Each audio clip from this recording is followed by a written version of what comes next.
Grandir. Le garçon se piquait la cuisse avec une aiguille tous les jours. Et cela a duré 10 années entières. Sa mère voulait l'aider. Mais le garçon disait toujours, je peux le faire moi-même. Avez-vous deviné qui était ce petit garçon si courageux? C'était Messi. Ce garçon né avec un anisme, qui est devenu des années plus tard une star légendaire du football. Messi paraissait beaucoup plus petit que ses camarades de son âge. Sa grand-mère l'emmenait souvent voir des matchs au stade. Avant le début d'un match, un joueur sur le terrain tardait à arriver. L'entraîneur était très anxieux sur la touche. La grand-mère dit qu'elle pouvait laisser son petit-fils essayer. L'entraîneur regarda Messi avec dédain. Comment un enfant si maigre et si petit pourrait-il jouer au football?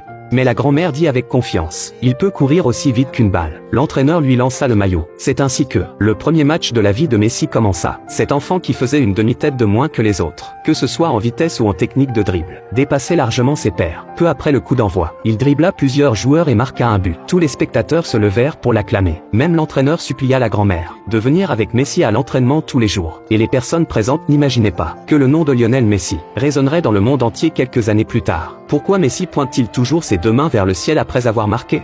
En fait, il honore l'âme de sa grand-mère au paradis. Sa grand-mère était son guide footballistique. Elle encourageait souvent Messi. Tu deviendras le meilleur footballeur. Influencé par sa grand-mère, Messi considérait le football comme sa vie depuis son enfance. Où qu'il aille, il avait toujours un ballon à ses pieds. Son talent exceptionnel, ajouté à ses efforts, fit rapidement de Messi le maître du terrain. Mais lors d'un match crucial, Messi s'enferma accidentellement dans les toilettes. Voyant que le match allait commencer, il dut casser la fenêtre et sortir par la fenêtre, puis courir vers le terrain. Mais quand il arriva enfin, il ne restait que 20 minutes de match. L'équipe perdait encore 0-2. L'entraîneur fit rapidement entrer Messi. Personne ne s'attendait à ce que la situation change immédiatement. Il dribbla tout au long du terrain, avec une technique écrasante. Il se joua de la défense adverse, puis marqua but sur but. À lui seul, il renversa la situation et remporta le match. En tant qu'équipe championne, chaque joueur reçut une bicyclette. Bien que Messi dominait sur le terrain, quand il jouait aux jeux vidéo de football avec ses amis, il était un vrai débutant. Et avant chaque partie, il devait porter son maillot. Messi n'avait Dieu que pour le numéro 10 de Barcelone. Cela devint plus tard son maillot légendaire. C'est à cette époque que Messi rencontra Antonella,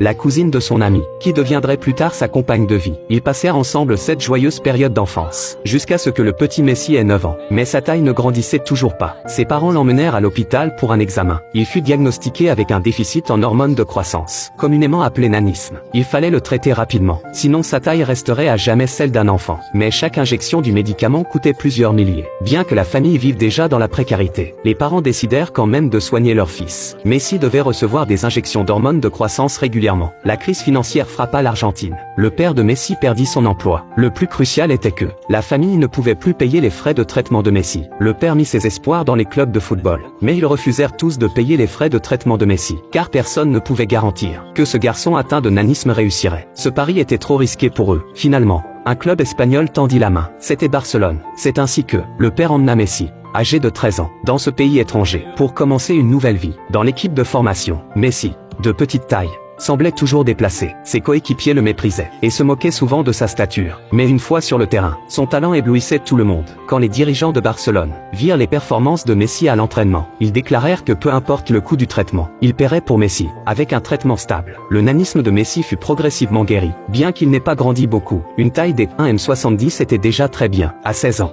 Messi fut promu en équipe première de Barcelone. Et à cette époque, l'équipe nationale espagnole voulait aussi recruter ce jeune génie. Cette nouvelle fut apprise par hasard, par un Argentin qui travaillait comme cuisinier en Espagne. Il ne voulait pas que son pays perde ce talent. Alors il alla à l'hôtel trouver l'entraîneur argentin, pour lui recommander vivement Messi. Mais l'entraîneur montra un mépris total. Mais quand l'entraîneur retourna dans sa chambre, et vit les vidéos de Messi, il fut stupéfait. La fédération argentine comprit l'urgence. En seulement 40 minutes, ils trouvèrent le père de Messi, face aux invitations simultanées de l'Argentine et de l'Espagne. Messi n'hésita pas. Il choisit résolument son pays natal. Dès lors, Messi revêtit le maillot bleu et blanc pour défendre l'Argentine.